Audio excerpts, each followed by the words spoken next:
Good morning. It's time for our daily devotion, and today we're in Romans chapter 6. Another one of my favorite chapters, and there's so much in this chapter, but let me focus on a couple of verses.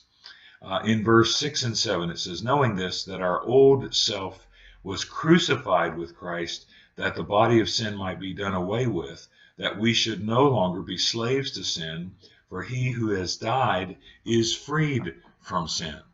Now, you may be asking yourself the question, and you may have asked yourself this question this morning as you read through this chapter. Well, if that's true, why do I still have such a problem with sin? Why does the sin nature still seem to control me? If I'm free from sin, if that body of sin has been destroyed, why am I still having such a struggle? Well, I think there are lots of answers and lots of reasons for that, but let me share just a few with you this morning. Let me use this as an example. Most of you know, if you're watching this, that over the last 6 months or so, I've lost a significant amount of weight.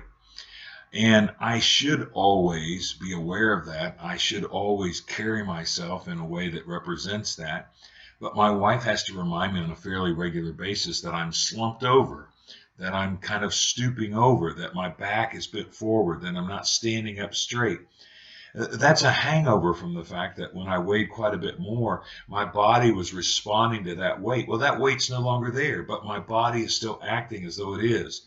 I think that happens sometimes with the sin nature, with our tendency and our bent towards sin, is that even after we are saved and even after we come to Christ, sometimes we're not responding like that body of sin has been destroyed. We're still in the old habits. We're still in the old posture. That sin posture. And that's one of the reasons. Another reason is because we don't realize that the battle has been won and the battle is over and the war is finished. When Jesus rose from the dead and took with him from the enemy the keys of death and hell, we were given complete and total victory over sin.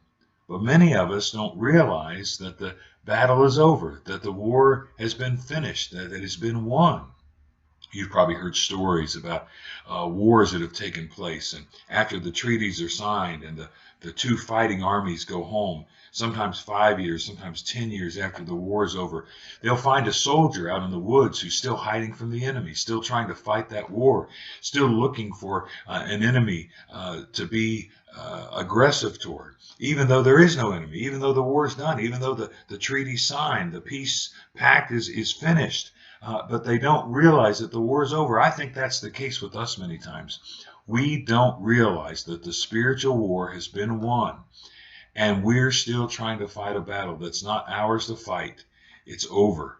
The victory has already been won. And then thirdly, I think sometimes even if we do know that in theory and theology and doctrine, we fail to appropriate that truth in our life, and we fail to act on that truth. There's a story that took place in Texas many years after the Civil War was over and the Emancipation Proclamation had been signed, setting the slaves free.